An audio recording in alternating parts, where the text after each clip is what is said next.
Yeah, it says Oh, recording. oh, it says recording. It does. Hi. Hi. Oh, good. All right, cool. So should we just go through like this agenda, and Yeah, sure. there might be stuff that you've got, there might be stuff that you haven't got. This is just a kind of, this is I suppose a want list from me, but it's not that it's Hmm. wrong or right if there's nothing there. So, Yeah, no problem. do you guys have a formal marketing strategy, and some brand plans that you could kind of share that at least give me the kind of direction of the business, who the audience is that we're targeting, any kind of sort of strategic objectives against that, and then some brand plans which then help to kind of sort of deliver that strategy.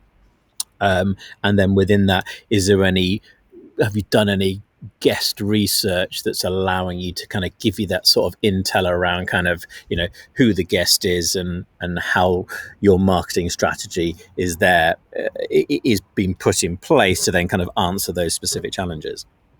So yes to all of those things. However, they're probably really outdated now. Yeah. So we've got some research from just before I started, and it was all around, like you've just mentioned, customer behaviors, and it was a bit of a segmentation model. Oh, great. And it was to do with our pricing matrix and things like that, which feeds a lot into our marketing strategy. So I'll provide you with all of that. Yeah. And Who then did the research, Vicky? Sorry to interrupt. yeah, no problem at all. Sorry, did you ask who did it? Yeah, who did the research? Can you remember? It was a guy. I think he was an independent consultant. I think they were called MJD Oh, Associates. I okay, right. think. Okay. Um, So it's not like yeah, it was a CGA or a no, more. no, no, no. It wasn't anybody like that. It was independent consultant, but he did a great job, and he managed to break down our customer base into that segmentation audience. However, the business has evolved, so some of it will be relevant. You can use it as a base, but again, there's probably some better insights that we could garner internally, uh, give or take technology that we've got. But yeah, I'll share that with you, no problem. And then from a strategic point of view, yes, I've got a document. I think I wrote it possibly at the end or beginning of lockdown. And that will give you everything that you need, including demographic breakdowns and, where the business is trying to go and how we're going to achieve those goals, etc., etc. So I'll send that across. Okay. And within that, are there brand plans? So kind of a breakdown of, your activity and what you're focusing on, and a timings document, I suppose, against that as well. Um, Bear with me a second. Let me look at it. I'm not sure how minutiae I went into with the detail. Yeah. Because what I would normally do is I'd write the overarching strategy and then I'd build my marketing plan off that, and that's where I would go into the more detailed descriptions. But bear with me a Yeah. second. I might be wrong.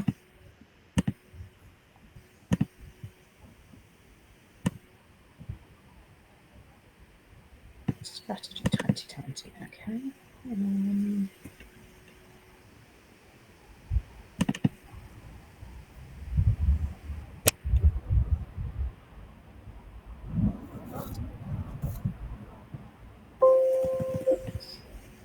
Okay, it's not that. So just to save time, I've got some documents, and Yeah. I'll send them all across. So it'll give you a bit. You can put them all together and sort of Okay. make some sense out of it. Lovely. But I do have something, and yes, I think that I probably do say what our objectives are, what channels we're going to use, and what the KPIs are off the back of that in terms of the activity we're going to do. So yes, I All should right, have. great, thanks. And have you guys done any formal brand DNA workshops? And No, no, okay, so you no. haven't done anything. No, okay, okay. And okay, so and within that, then you've got your you're going to share some of your KPIs and objectives. Yeah. Um, one of the things that I picked up on the meeting and subsequent to that, when you kindly sent over stuff, I think that if there's one clear observation, it's that there's a huge amount of KPIs and things being measured, Mm-hmm. and it feels that is overwhelming, I think. Yeah. And when you're when you're trying to measure so many things, it's it's kind of, if you're trying to do everything, then nothing's a priority, and it Yeah. feels like there's probably a huge amount of your time and probably wider business in Mm. spent in reporting on things, Yeah. and potentially that's kind of you got KPI creep over time, and I can imagine from your point of view you must spend a lot of time just pulling down Yeah. kind of research and analysis and reports and what have you. And I think Mhm. yeah, it must be challenging. I think it would be worth reviewing that and trying to kind of sort of simplify and strip it back, just just to in order to kind of not be walking through treacle really, and be able to kind Absolutely. of get some momentum going on some actual work side of things. Yeah. What about this? Excuse me, weekly tasks. So just to give me a bit of a flavour on kind of how your week Yeah. breaks down. So Mondays, I start the day by obviously checking emails from over the weekend, and then I basically just go straight into the trading pack. So anything within the promotions tabs on the report that I sent you across yesterday, um, I would be gathering all of that data. So it's going into the various platforms, taking the screenshots, and then writing a summary and a narrative around changes versus the prior week, and then any insights that you can glean from that. So if it's gone up or down, or you've seen a big shift in whatever metric it may be, given an explanation as to why. So that would include Google Analytics, Social Pilot for all of our social results. We use HGEM, but I think Craig mentioned on the last call that he's going to pick up HGEM going forward. So that's all of our mystery shop and our MPS. And we also get our social reviews on a weekly basis and our review scores from that platform. Then I go into MailChimp and I look at the emails that we've sent for that week. And again, you obviously have mentioned and have noticed that we go into quite a lot of granular detail in some of that reporting, but it goes so far as the individual emails. I talk about open rates and click-through rates, and it's again, it's going between one screen, typing it in, going back, typing it in. So it's not very fluid, and it Mm, can be quite time consuming. yeah. I also take screen prints of the emails so that the board, sometimes the board aren't included on a seed list if I have to create a specific seed list for certain segments or whatever. So I put a screenshot on there so that the board can see the emails that have gone out, and feedback on any comments they may have around the look and feel. And then Monday afternoon, we spend 2 hours going through the whole pack on the phone. And then at 5 o'clock, what I do, or sorry, 4 o'clock, once the call's finished, I sort of round up the day by going back through the emails that I've missed, briefing anything in that's come off the back of the trading call, and ideas about campaigns or particular clubs that aren't performing well. And I go away, make notes, and brief the agency and say, we need to do this or we need to do this for a commentary, or it might be. Oh, you're losing you there, Vicky. Losing you. Oh, that's you're back again. You're back. Hello? Oh, I think your reception's gone.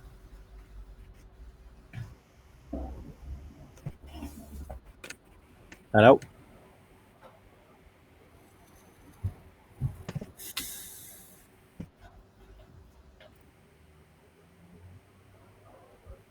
Can you hear me?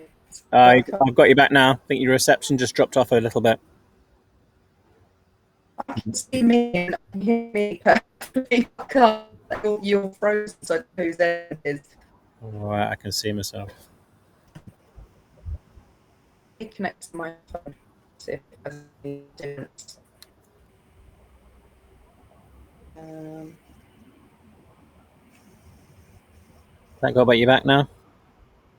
There you oh go. yeah, that's You're back. You're back. Okay, I better. got that. So you pull it all together. You send the Yeah. report, and you have a call about it. Mm-hmm. Okay. And how long does that call last? Because that's a huge pack. 2 hours. Wowzers. Yeah. Okay.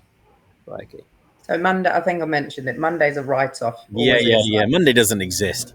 It really doesn't exist. And then Tuesday isn't much better because Tuesday I spend the morning and sometimes into the early afternoon pulling all of the data for our emails, so our CRM series, so the welcome emails, the lapsed emails, and unfortunately, again, without the luxury of a CRM system, what I have to do is go into our membership database. I've got a full data file. I've set up some formulas so that it looks at people who have visited and joined within a certain period. I have to refresh that data, then I cut and slice it. Then I have to copy and paste it to take out anyone that's not opted in to email, copy and paste it into a different file, save it as a CSV file, and then upload that into MailChimp. And I have to do that for every single email. And there's 5 different emails that go out every week. So that can be quite time consuming. And again, so Tuesday mornings as well as Mondays are always a bit of a write-off. So there's 5. So you send 5 emails every week. Yeah, so welcome email 1, 2, and 3. So welcome, I can send you over all of this detail. So It's welcome email. nothing automated then? Nothing's automated. Okay. I've tried and I've looked for ways to do it, but unfortunately, the way MailChimp's set up, well, MailChimp does automate. Unfortunately, because we have to manually enter our data and the fields that we look for are specific and unique to our system, MailChimp doesn't recognize it.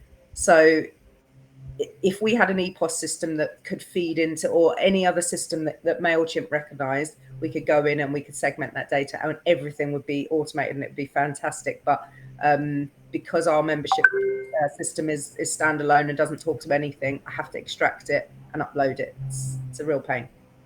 Right. Okay. So just run me through these emails then. You've got a welcome 1, 2, and 3. Yeah, so welcome email 1 is anyone that's joined within the last sort of 7 to 10 days, dependent on when I last run it, but it's usually 7 days on the dot. Welcome email 2 is anyone who hasn't visited between 30 and 59 days. Welcome email 3 is anyone who hasn't visited between 60 and 89 days. Then you fall in. Sorry, 60 and 89. And then once you hit 90, you fall into our lapsed program. So anyone that hasn't visited between 90 and 119 days is lapsed email 1. And then anyone who's between 120 and 150 days or 149 days is lapsed email. So I've got lapse, which is 90 to 119 days. Yep. And then you've got a what, sorry? And then lapsed 2. So what we do is we increase the incentive the longer the customer hasn't visited. So welcome email 1, 2, and 3 is just it's a brand piece like, hi, how are you? Welcome, like to Riley's. Thanks for joining. Welcome 2 is, oh, we've not seen you for a while. You're missing out on all the fun. And then welcome email 3 is the same. Like you could have watched X, Y, and Z or whatever it might be. And then with the lapsed program, when we feel that they've fallen out of being engaged as a customer, we incentivize them to come back. And we do that via our reward program. So lapsed email 1, we offer them 50 points if they come back within that month of receiving that email. Lapsed email 2, which is the 120 to 149, they get 100 reward points if they visit. And then lapsed email 3 would be 150 to 180, 179 days. After that, they're deactivated. They're a defunct customer, and we wouldn't necessarily talk to them. And yes, there's 150 points for that third email. Okay. Points mean prizes. What do you get? So you just get the points. So the way we do it is you earn a point for every 10 pence that you spend, and then to redeem you need to spend 100 points to get a pound, the equivalent of a pound back. So 100 points, you get £1 off. Correct. Okay. All right. And do you have any? I was going much more into the detail, but do you have any insight into the lapsed emails in terms of whether they actually work? Do they convert? Do they drive? No. So because the data that I'm using has been specifically created from when we reopened in May, We've only just moved into lapsed number 2 now, because of obviously timings. So we've done it from May the 17th. So nobody's in lapsed 3. Lapsed 1 and lapsed 2. I'll be honest, I really want to do the insights and see who's clicking on the QR codes and redeeming the offer. I just haven't had the time to do that. So no, I don't know. All right. Okay, no problems. Okay, so that's because your Mondays are taken up by reporting. Exactly that.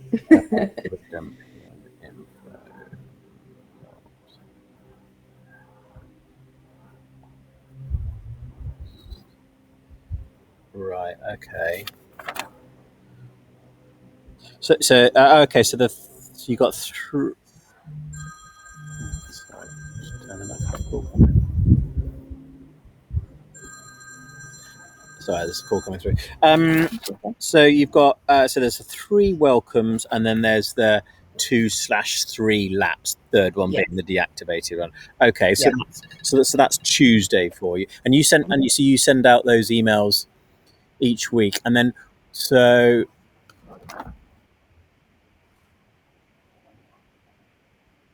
What would someone who is there any kind of brand emails that go out, or is it just kind of a welcome and then it's like a kind of, and then if people haven't come in, then it goes into lapsed, or is there a general brand? Yes, we send out a weekly what's on email every Friday, just to let people know what's coming up. And usually what we talk about is any sort of live sport that we're showing over the weekend, any promotions that we have running, anything that we want to particularly push. So sometimes we push feedback via the NPS. Sometimes we push our F&B menu because food sometimes doesn't sell as well as we'd like. So I pick something that we need to focus on.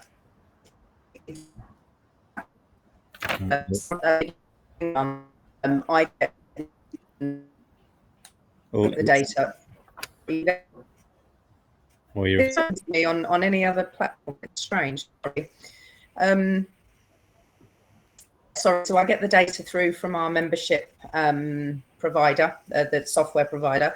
They send me through anyone that's got a birthday in the following month, and then again I just manipulate that data and upload it onto MailChimp. So those guys get 50 reward points as well as an incentive to come in.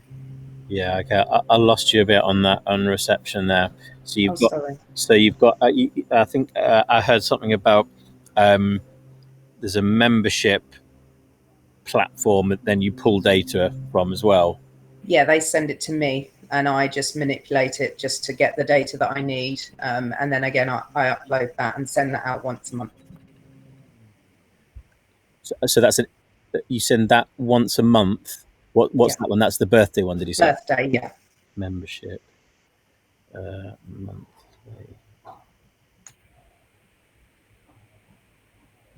Okay. Right. All right. So that's Tuesday. That's Tuesday, yeah. Yeah. So then the rest of the week is just scheduling social media posts. So via social pilot, I go in and I do a week's schedule, get the content created, upload it all, put the post. And it's not always straightforward because there are certain promos that might run at some clubs, not the others. So you have to work out which pages they're going to be posted to and when, using the optimum times that you can think, coming up to the weekends for bookings, all of that stuff. So I do that. Obviously, in between all of the other bits that I'm doing, I've got artwork being briefed in, and that's going back and forward in terms of approvals, changing copy and doing the amendments, etc., etc. Dealing with, I do all of the uploads for our digital marketing screens as well. So we use a system called Willow. So every time we do a campaign, I make sure that the artwork is created in the various different formats across all of the platforms. So that includes our digital screens, it includes our email, our website. So they're all sized properly, and then they're all uploaded onto that. So I look after that. I deal with the club's individual requests that come through. So somebody might say, "Oh, Vicky, we need some new menus," and then I have to go to my graphic designer and say, can we do a reprint on that? And things like that. They sound like they take 5-10 minutes, and unfortunately, it's just not the case. It's just not the case. That can take me the best part of not a day in total of doing it, but between briefing it and telling him what I want. When he comes back, he resends me the artwork. I have to reproof it, even though I've proofed it in the past because I don't want any mistakes, and you know what it's like. So yeah, so that can take a while. And then so many things. It's so difficult to articulate because you just do it like a robot every day. I work with Claire, who is our like house manager. I don't know what we'd call her. I know what we'd call her. She's like our company administrator. Her and I often work together on making sure any campaigns that we've got running, she's aware of the costs and the breakdown and the products that we'll use as part of that promotion so that she can then create everything on the till. So I spend about an hour, 2 hours a week with her going through various reports that we need to do, various promotions that are up and coming so that she can then put all of that on the till.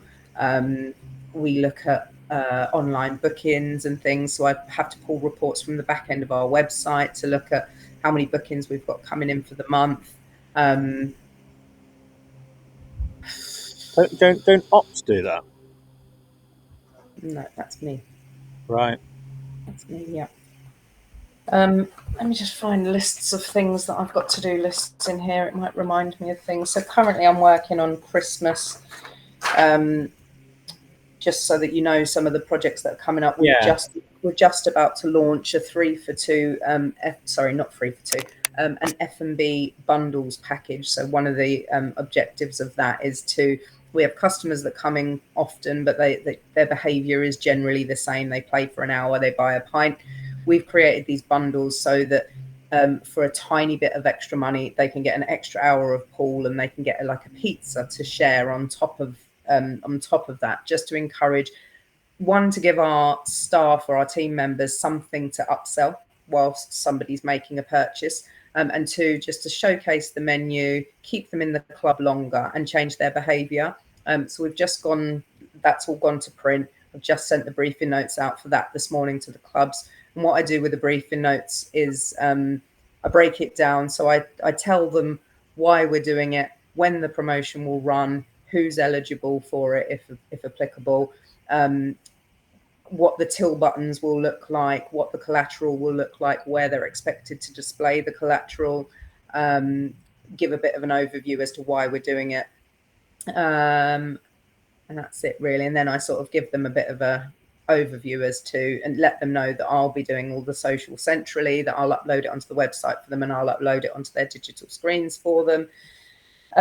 Then we've got a couple of clubs that are underperforming. So we've been doing some work around that recently, just looking at their figures, why we think they're underperforming, what times of day they're potentially not performing as well as we expect them. So if it's a Saturday night, for example, and looking at ways that we can change that behaviour. And marketing does this, not ops?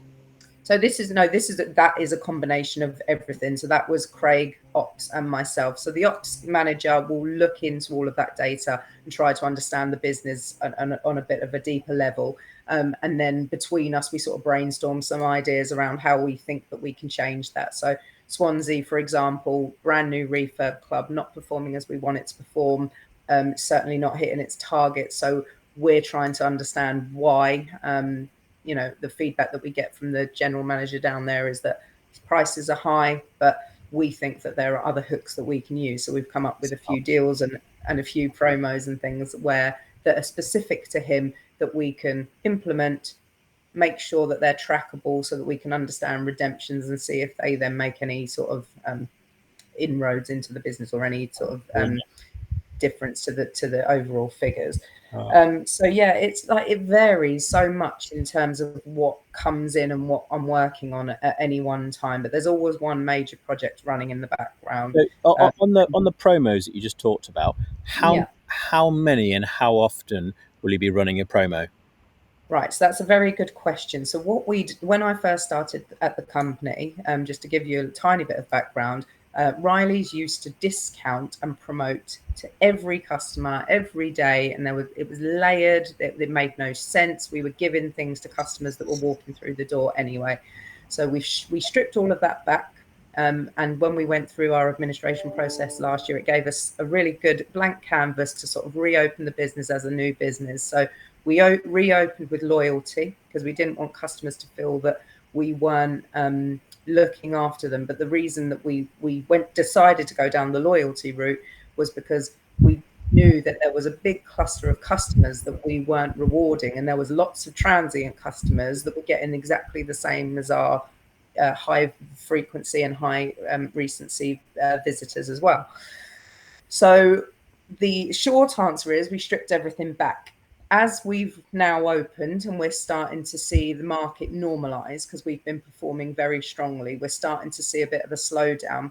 We're looking at introducing limited promotions to see if they're having any major impact on the business. So we've got a 3 for 2 promotion that was very successful a couple of years ago. It was stripped out of the business, and apparently the revenues, just the bottom fell out of the revenues. Customers were pissed off. Everybody was fuming because 3 for 2 was something that they liked. It was a daytime offer that basically you bought 2 hours. Also, like it's discounted. Yeah, basically. So but again, by having that would be sorry, I can't speak today, by being able to reset through the admin process, it just gave us, like I say, that blank canvas. So recently we looked at some of the figures and from all of the clubs, and we did see a slight downturn in daytime trade and occupancy on the tables. So we decided to trial 3 for 2 back, but we selected a control group so that we could measure to see if it was having a major impact. And yes, it was. We saw that in the clubs that had it, we started to see a bit of an uptick, and in the control group, we saw no change at all. So we're about to roll that out across the estate again.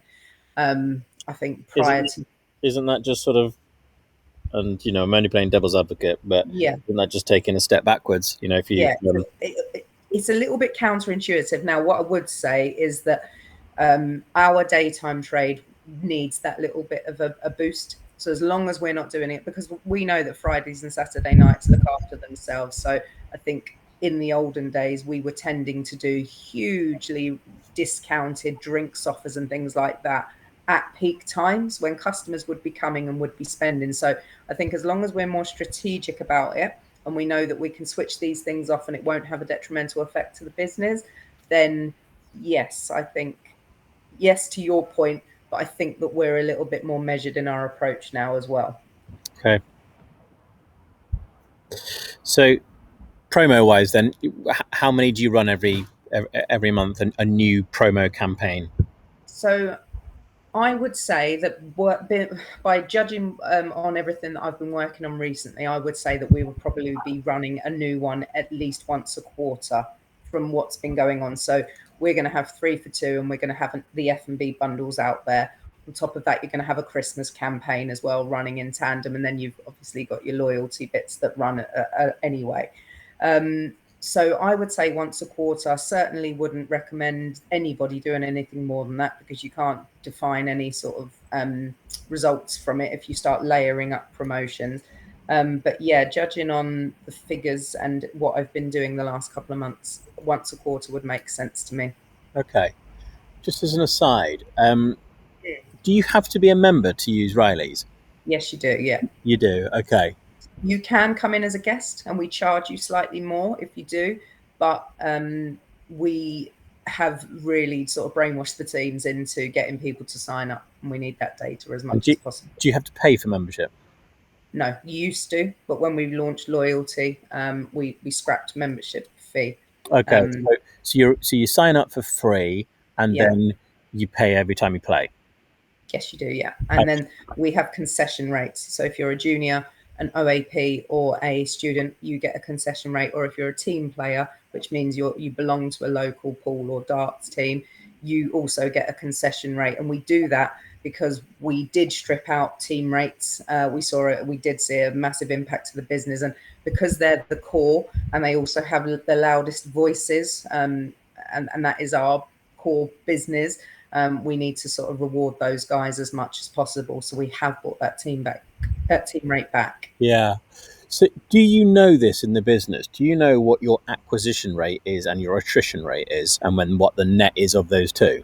Yes. So what we do, we every week, you probably saw it in the trading report. So we look at we can look at memberships, we look at our new signups, and then we can look at our active customers and our lapsed customers. So I've got those figures, Right. which I can give to you. That's not a problem at all. What we are seeing from when we've reopened is that our new member signups is going like that, and we're seeing a huge decline in our what would have been our bread and butter business from prior. Completely lapsing and don't seem to be coming back into the business. Whether that's because they were part of I haven't gone as deep as I need to with that, but whether that's because they were customers from refurb businesses and don't like the new direction that the refurb clubs are going in. We've also started to charge for darts. We've put some of our prices up as well. So some of those things will be barriers to entry, but I think strategically, that is a decision we're comfortable with because we are taking the brand in a completely different Yeah. Sure. direction. Gone are the working men's days clubs of the seedy, smoky snooker Right. halls. We want to make it more of an immersive, fun, all-round experience. So Yeah. we're happy. What we're trying, or what I've been focusing on, is as soon as we're getting them through the door, it's keeping them hooked. Hence the Welcome Series creation, Yeah. because Yeah. what was happening before is they would come in and they'd get the same as everybody else. We never spoke to them. So why should they come back? Why should they choose us over other people? So now we start to see, like I say, the new member rates goes up. And if we can keep them engaged and hooked and active at all times rather than falling into that lapsed, Yeah. then I think we're doing something Yeah. I got you, Vicky. right. Yeah. All right. What about other sort of upcoming projects per se?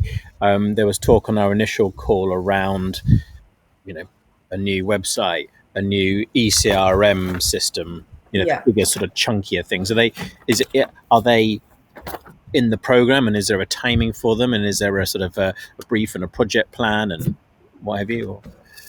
No is the answer. So there was, I think Craig mentioned it last time, we'd started the process and then we went through administration. They weren't paid, they pulled out. So Yes. we had a brief initially, but if we're going to be using different suppliers that have got different capabilities, it would make sense to start from scratch. But Craig also mentioned it last week. The website is my biggest frustration, along with not having a CRM program. So it needs to be done. Craig accepts that, he knows that. So I think once the new EPOS system comes in, and they can get the all singing, all dancing EPOS to talk to the CRM to fire into the new website, I think it will become part of a full project. Yeah. But you need to speak to Craig about timings. Okay. And So there is a new EPOS system that's coming into the business. that's what the plan is. So it was to get all three. So it was to have an EPOS system that would then, all of that data would feed into a CRM system, and the CRM system would then feed into our website. So any data that's coming in that funnel or that funnel, like in Club, it's all sat in this one database, and then I can extract that data. And then if it spoke to, well, we wouldn't need to use MailChimp because the CRM system would have the built-in email platform, and everything would just be in one place. That was my holy grail. Yeah. Okay. Got you. All right. Last thing on that list really was around outsourced partners. If you have those in place, Yeah, so we've got, we talked about a design sort of business. yeah, so it's just my graphic designer really. So I use a guy called Danny at Shine. So again, we had a couple of designers on board before administration, and again, they didn't get paid, so they're obviously not happy to Yeah. work with us. I'd worked with Danny previously at Caesars. Now, Danny's artwork is very quick and dirty, so he is not like a huge design agency that you would go in and talk to them about the campaign and they would come up with all singing, all dancing brand ideas, for Yeah. example.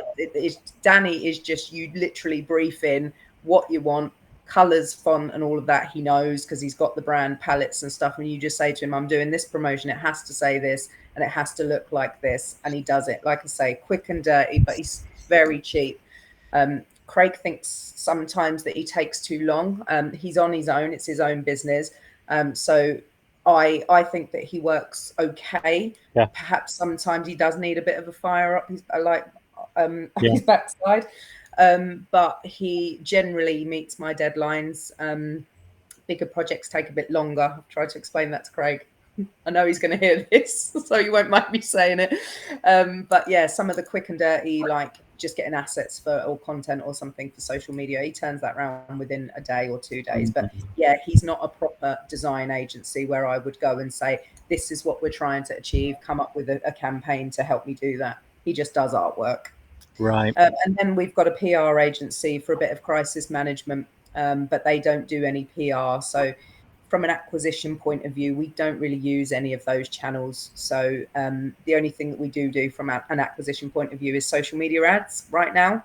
But we've just been focusing on sort of retention more than anything. So your So, yeah, ad spend is solely social ad spend. social ads only. Yeah. How much? What's your average monthly spend? So I've only just started doing them, to be honest with you, Okay. and they are. I've set a limit of I think it's £4 or £5 per day, and it's only for the refurb clubs. So we're spending, I would say, not more than £100 per month per site. It's minimal. It's minimal, but we're having some decent results, all things considered. Right. Okay. No PPC or anything like that. No, so we've got obviously we've got the keywords and things like that all done through Google Analytics and all of that stuff, but no PPC is just not Okay. something that we've explored. No. Okay. So of that budget that you have to spend, so Yeah. what was 120 grand or something, I think. Mm. How does that broadly break down in apportionment? It's a good question. So I would have my my ongoing costs, which would be things like my subscription, so Mailchimp, Social Pilot, Survey Monkey, any of those kind of costs that are hard built in and that I've subscribed to. Yeah. And the majority of my costs would be around it's all design and print, all design and print. You For had to, various marketing has to pay for the print. it depends. So it depends what sort of campaign it is. So if it's something like a menu reprint, I think I mentioned to you earlier, that's specific to that club, the club pays for it. If it's a campaign like Christmas or loyalty, something that's been driven centrally, I will pick up that cost. Now, when I first started at the business, there were two marketing budgets. There was a local budget and then there was the central budget. Now, I not really sort of deliberately either, but I have pulled back on that club spend a little bit because I've made it all go through me and I'm still well within budget. And I just think it's an easier way to keep track of it all.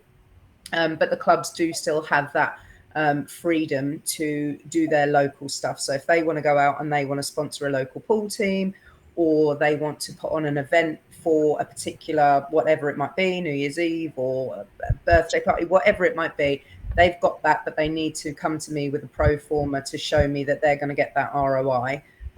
Myself and the ops manager sign that off, and then they're free to go ahead and do what they want. But their spend is minimal, Yeah. minimal. So of your budgets then, if you were to kind of break it down as working and non-working, so my categorization of working would be ad spend, top of funnel. Yeah, Out of that, so you've got subs, you've got design and print. yeah, If you were to kind of broadly kind of as percentages, so the subs costs, the design yeah. and print costs, and then the working costs, how would you broadly break that down in percentages? So subs would probably be about 20%, if not maybe about 15, maybe a bit less because I've managed to negotiate lower prices for that. The design and print would be 60% easy, and then A and other would be the other 20%. So that would be inclusive of digital spend, sort of anything that comes up that we might need, like I can't even give you an example. I'm sure if I thought about it, there would be other things on there. But yeah, we're generally Yeah, no. So I'll have to have a think Oh, about it. I'll okay. have to have a think about it. Okay. Um, any more from your side? Um, It's given me a really good understanding. So thanks for taking the time to run me through it. No, no problem. So one of the other things that I'm actually, I should have mentioned this at the beginning. I'm really sorry. It's actually a huge project, so apologies. So as well as the day to day, obviously there's the refurb program that's going out. So um, the opening plans for each new refurb, the marketing side of it obviously comes to me. Now that does change, and it has changed on a club by club basis. So the basic framework's the same. So how are we going to acquire new customers? How are we going to retain our existing customers? Because these are generally refurbs of existing clubs. What's the opening night going to look like? Who are we going to invite? All of those things. So I can send you over a plan for that. And then that does have a specific budget breakdown. Now, in the past, that budget has come out of my central marketing budget. I have spoken to Craig about this because when I've done refurbs in the past, they've had their own Yeah. specific marketing budget.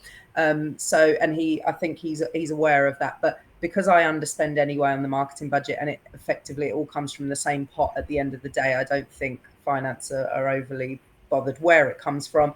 But you might just want to run that past him and speak to How him much about. would you typically spend marketing Um, on a new opening?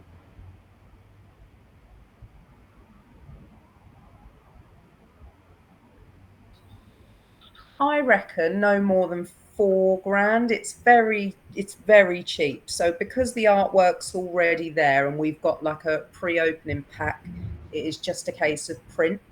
And then in terms of anything digital, there's no cost to us with any of that. So we speak to our customers via our email channels, Willow, which is our internal screens, and then social media content, which we've already had from other clubs that have reopened. So we've got all of that stuff.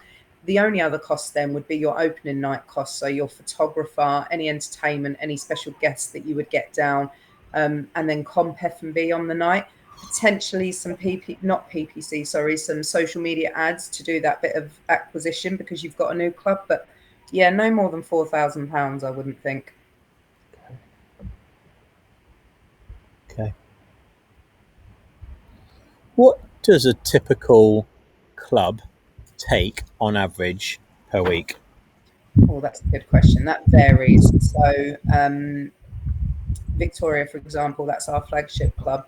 That can do you know what? I don't even want to quote silly numbers. Bear with me 2 seconds. Craig would know this off the top of his head.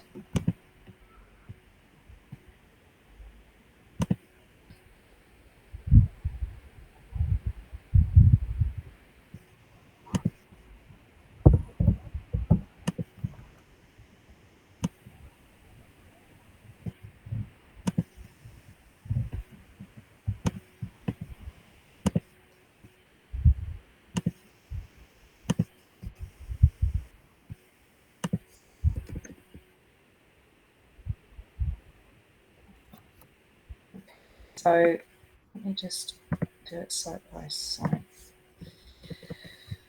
So Chester is an unrefurbed club. So on a weekly basis, sorry, the Chester, did you work say? Chester, yes. So that's going to be refurbished later on in the year. But currently, oh no, bear with me. I'm sorry. All This right. is this spreadsheet is just locked on me and won't move.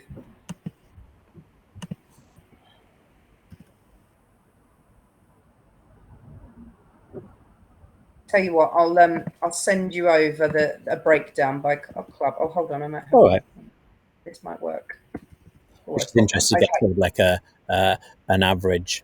Yeah, no, so no problem. So, for example, Swansea last week did £4,242. Now their budget for a week is around £9,000, so we've got some issues there. Now Victoria is our flagship. Victoria did 16,000 last week.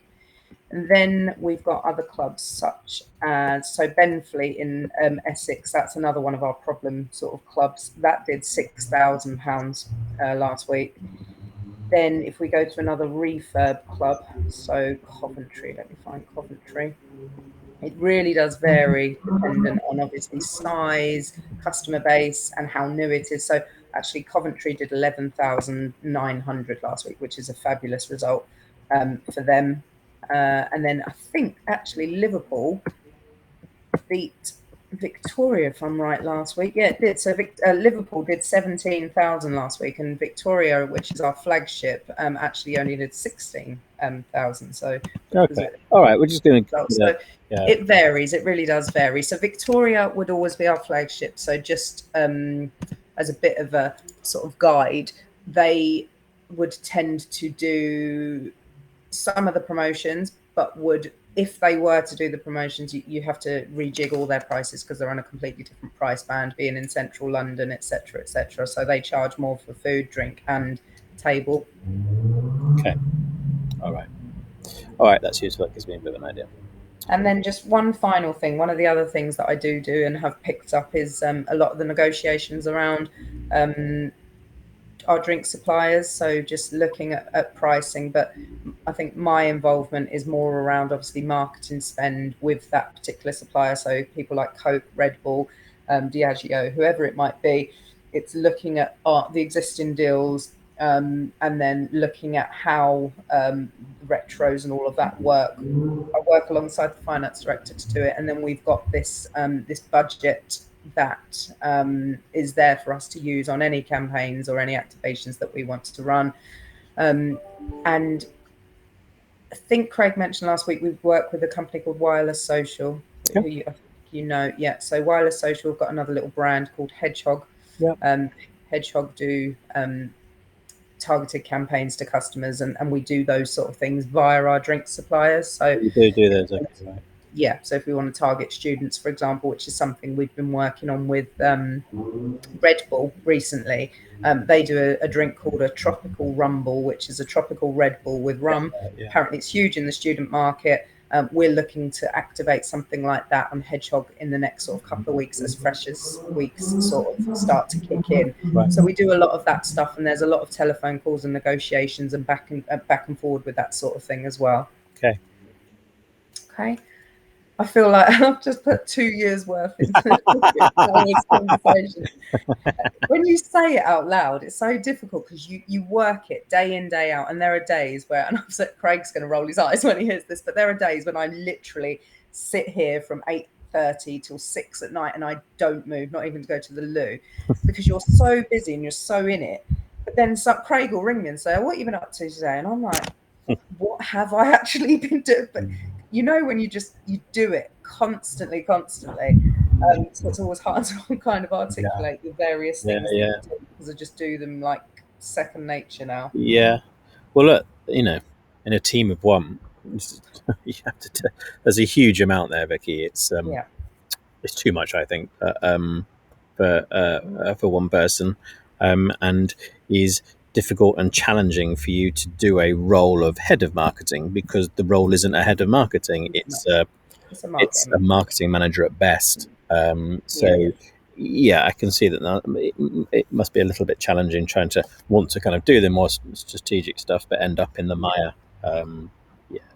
Okay, brilliant. All right. Well, look, thanks for that. Really appreciated your time on that. I think I'm speaking to Craig tomorrow to get his a few sort of questions or what have you, and then I need to come back to you with some thoughts on an approach. Okay, no problem. So I'm I think you've got my email address, haven't you? So my telephone number is at the bottom of that. So if you ever need to run through anything, just give me a call. I'm always around. And I'll get you all of that information over to you now, so you can go through that this afternoon. And again, if you've got any questions on anything, just come back to me. Wicked. Thank you very much, Vicky. Really appreciate it. No problem. I'll speak to you soon. Have a lovely day. Thank you. You too.